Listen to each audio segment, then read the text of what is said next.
Hello and welcome to a Tech Tuesday review, which may or may not be on a Tuesday. I just like the name. Now, OBSBOT, what's that mean to you? Well, for me, it's a little camera I've been using, not this camera, the camera underneath that sits on my monitor, and when I do things like podcasts and, well, if I talk to somebody on a video call, this is what I use. And the interesting thing about that is it's built into a pan tilt system, follows you around, is pretty clever at being able to find out where your face is and follow it. There is now a new OBSBOT camera and it's called OBSBOT Tiny 2. It looks like this. So I thought I'd get it out and see how it looks and see how it compared to the original. It's still quick unboxed in here because there's nothing too close to look at. There is some writing here on the instructions. We're into the carry case. You see a couple of QR codes here for all the documentation, and in a very nice carry case, in case you want to move around with it, you get this. This is a little magnetic attachment that goes over your monitor. You can basically do it so one end sort of leans behind the monitor and the other end sits up. It'll make more sense when I show you how that's mounted. We've got the camera itself on its pan and tilt. The only big difference I see there is this is more of a square. The previous one was more of a circular type camera, but there you go. We have got a USB-C to USB-C cable, and here we have a USB-C to USB, I want to call it USB-A, the regular USB adapter, just in case you haven't got a straight USB-C on your port. So let's plug in and see how this was. The other one was very nice. It'd be interesting to see how this is. One of the weaknesses on the previous one I felt was the internal microphone, which I thought was very weak and I've never used. So we'll test it out, and maybe I can put them side by side and see how they track and stuff. I'm not expecting something fundamentally different. If you've got the original, it may not be like, oh, I must upgrade to the very latest. I don't think it's like that. I think this is more of a, I keep saying the term, an evolution rather than a revolution. But let's have a look. Let's plug it in and see what happens. Okay, first off, let's talk about mounting. This is the little magnetic plate that comes with it, and this can go up at whatever angle you like. And the idea is you can put that on magnetically and it'll stay there. For me, I've put this in a shape so it will sit just on my monitor there and lean against the back perfectly nicely. And then what I can do is plug this guy in and make sure it's about straight. Now you will notice if I wake both of them up, there's not just a difference in the shape of the camera, but the size. The old 4K was quite a bit bigger than the Tiny 2, and the Tiny 2's got more features and pretty much looks better. What I'm going to flick over to now is some screen recording and using the camera's own software to record stuff. There's only one problem with that, and which I didn't use last time, and that's because when you use its own recording stuff, one good thing about it is you can change resolutions and stuff, but it doesn't give you the option to use a different microphone. But I don't think many people would be recording on this. It's just to kind of show the features as I go around. But I might have to switch over to Quicktime or something in order to use a mic if I want to move around the room and stuff like that. But let's go to screen recording and we'll show you what's going on. Okay, so I'm doing a screen recording and there's a bit of delay between myself and what I'm seeing on screen, which means I'm probably going to have to adjust the audio afterwards, which I'm recording independently via USB. But it does let me compare directly. So we're using the original Tiny 4K here to do the video preview. And what I can do in the software is I can just go and select the Tiny 2 just to see the difference in the picture. And here we are on the Tiny 2. And personally, I think the picture's a lot nicer. It's pretty weird. Sometimes the picture looks wider. Maybe it's because I'm just sitting back or something. But yeah, I'm finding that the picture on the Tiny 2, although I thought the picture on the Tiny 4K was very good, it seems to look a lot better on the Tiny 2. The Tiny 2's got this bigger sensor, and thus presumably it gets a much brighter and seems sharper picture, which is really nice. So that bit's very good. But also, you get extra bits you can see on the sides here. So if we look what we got here, we've got a whole bunch of stuff. We've got things like presets. So the idea here is you can just say where's my face? And it sort of zooms in on my face, which I maybe haven't checked out very well. Let's zoom back out again. And you've got things here, you've got things called zone tracking, which I'll go over, then you've got normal tracking and bits for different parts of the body. You've got different AI modes, and you've got your normal move your gimbal around. because there's a delay on what I'm doing here, because I'm screen recording, it's a little bit weird and a little bit out of phase a bit, but we'll come to that in a sec. But if we look at what we get on the original Tiny 4K, it's not quite as much. So if we see now, I've already got some presets here, so I've got like face pick and stuff. But the AI tracking is like standard headroom motion, and then we've got our actual tracking, which I noticed on this one it seems reversed. At the moment we've got tracking on, so if I move around, it's like about a half-second delay I'm dealing with here, so apologies if it all seems a bit weird. And that happens. And this works fairly well, but I'm just looking and I'm thinking, oh, my face looks just not as nice. If we go zoom in, bear in mind this is a pure digital zoom. How's that look? Ugh, that's pretty grainy. Again, better lighting would help. So I'm going to compare that with the Tiny 2 again. And let's go all the way in, scarily proportioned. And whoops, too far.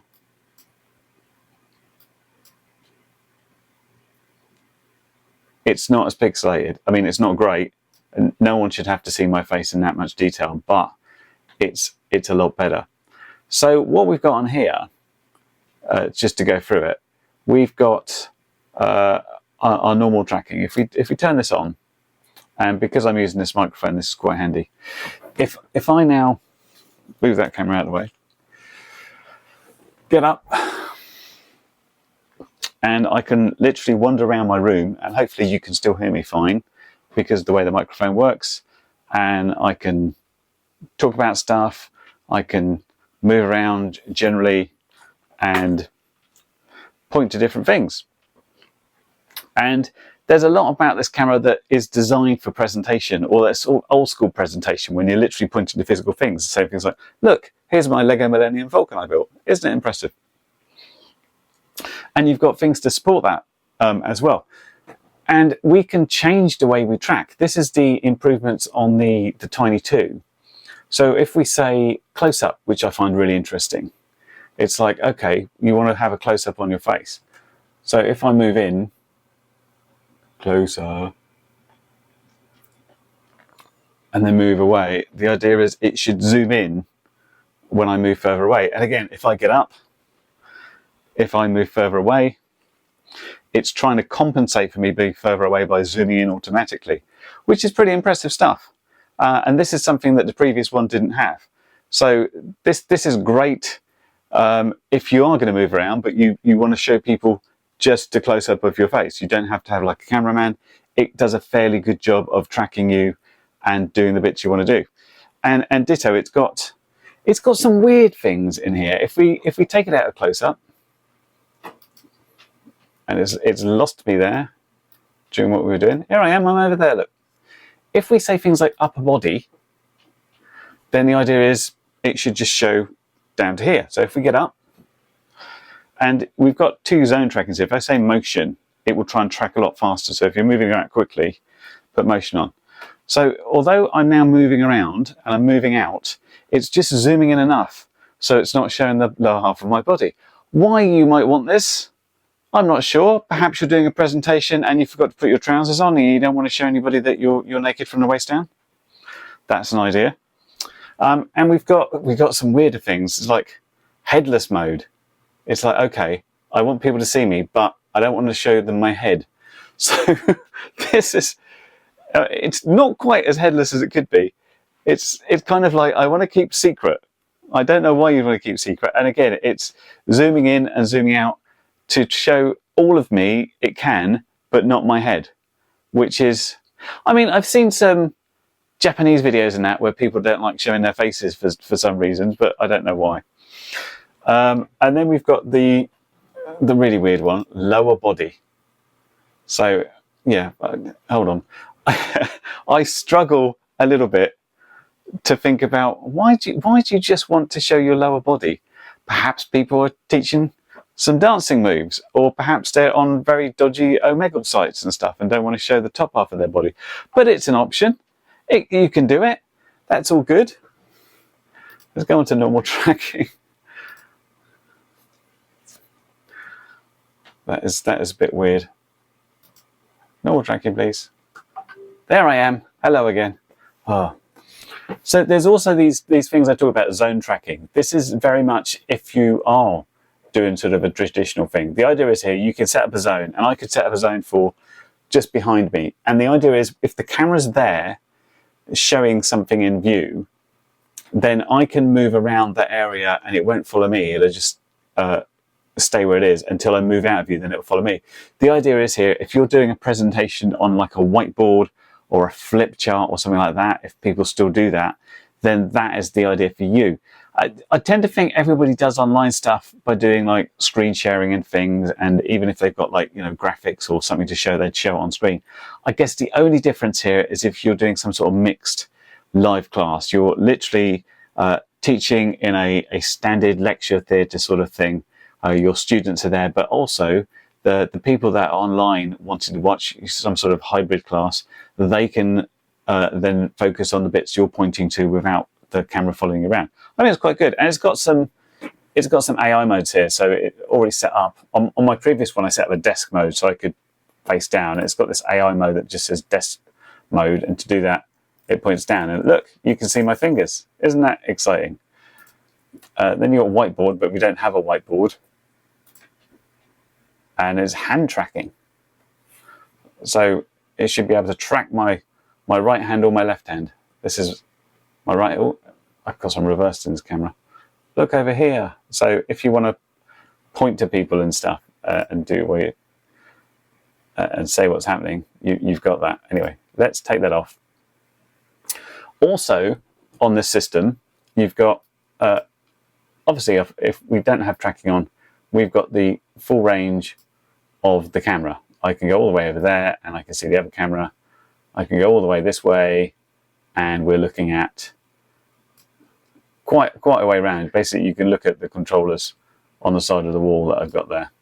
So let's bring this back again, like that. And obviously we've also got up and down, just to get me in frame properly, although dealing with this half-second delay is very interesting. This is a little bit friendlier than the original 4K. The original 4K tended to have that left-right control reversed, and we've got very quick ways of sort of zooming in, or you can use the slider and do things that way, going all the way up and all the way back again. Too close.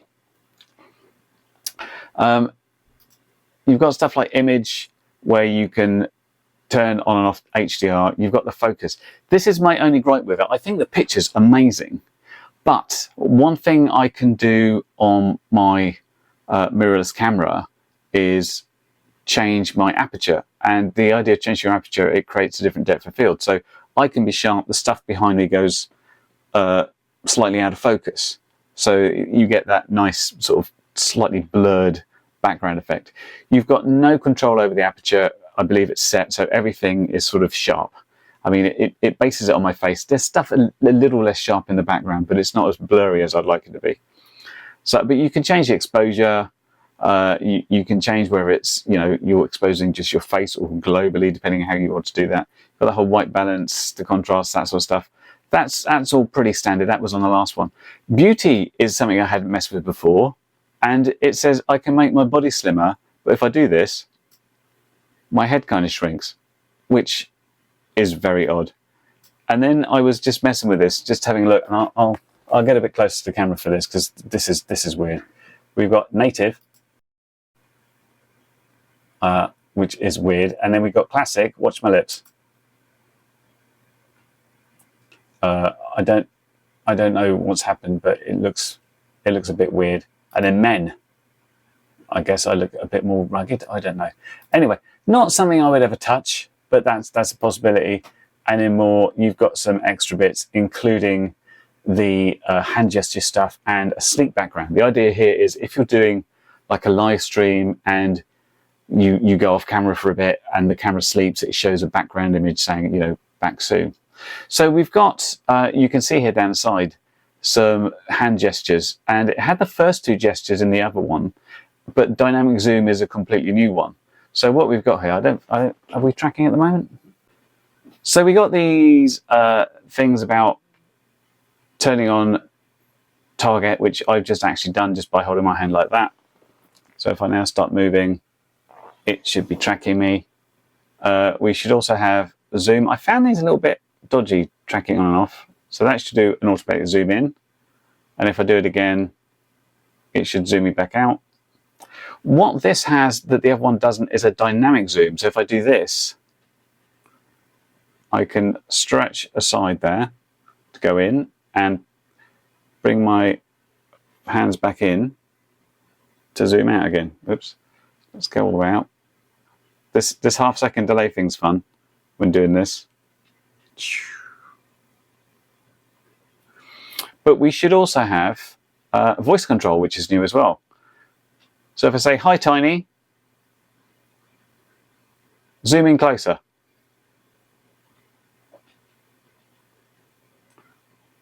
Zoom out further. And that sort of stuff. And you can turn those on and off if you want to. And you can do your positions and gubbins like that. Now, one thing, perhaps I did the previous one a slight disservice, is what I noticed is you've got, aside from being able to change the resolutions here between 4K 30, 1080p 30, 720p 30, no 60 frames, is you've got this set about how loud or soft your microphone should be. And this is the only problem with this. You can't change your microphone to what you like. And this is why I'm recording all this with Quicktime, because I can choose a different microphone and stuff. But what I'm going to do, I'm going to stop the Quicktime recording, and I'm going to do some recording using this to record on the preview window. The only problem with this is it records in an MKV file, which on my Mac I have to then put into Handbrake and convert over, which is a bit of a pain, but let's try it. Let's see what happens. Okay, so I'm now recording using the OBSBOT's own software and its own microphone, and I've just turned down the microphone gain so it seems more reasonable. I'm going to do the same thing using the Tiny 4K. Now I can see this is a control I can use, but just in the software. Okay, so this is the same type of recording, this time using the original Tiny 4K and making sure the volume is set correctly to see what basically the volume looks like. The problem with this is you don't get those gain controls, or you don't get to set the resolution unless you're using the software. But most of the time you wouldn't be recording by this, you'd be doing bits and pieces through video conferencing software and stuff like that. What I was finding with this is if I moved over to Quicktime and tried to do my recording in a window using the, basically from my point of view, I do a new movie recording, and then I would pick that I've got the OBSBOT Tiny 2 and the Boy link. I'm actually screen recording this because this would default to 1080p, but then I found out I could also open the video preview over the top, and if I change modes there, if I change back to 1080p now, you will see the Quicktime window change to 1080p. So this is kind of a convoluted way of doing it, but if I wanted to record, for example, some 4K 30, and I can even change my microphone stuff, and then go into here and then start recording, so I got a more friendlier like MOV file, basically an H.264 file, then I could use this to record hand. Again, I'm getting this huge delay because I'm screen recording the entire screen whilst having a video preview and recording via this, which is all a bit weird, but that should work. Okay, I've been watching some of this back. I've been seeing the desyncs with the audio and the video, and I've done some moving around and stuff. This I'm not going to move, and I want to see if there's a difference in resolutions. This is a 1080p recording. I'm using Quicktime to record via the Tiny 2 and the Boylink microphone.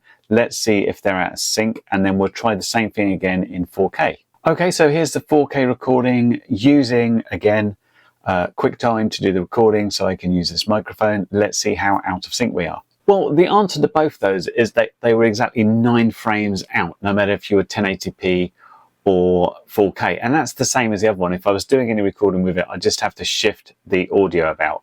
I got a much worse thing when I was doing stream recording, and I just wanted to check that was the case. So I thought I might as well do the summing up using the camera to shoot me. Why not? I think it's a fairly good picture. As I said, the only thing I wanted was a bit more of a blur. There's actually a hotkey in the system that says you can blur the background, and it's option B, but nothing seems to happen, even when I was in the software. So maybe they can improve that, put it somewhere else. But the rest of the stuff I kind of like. Again, this is, as I said, mostly a camera I would use for doing podcasts, doing video conferences, and I've been using the original OBSBOT for at least the last 6 months, if not longer, to do LDO with, which is a podcast that's on every Thursday, 8 PM in the UK, and me and a bunch of friends talk about drones and stuff. And I've been using the OBSBOT, and it's been working out quite well, and accidentally tracking me around when I just disappear off camera to go and get something. Make sure you turn tracking on and off when you want to. But yeah, I kind of like the feature.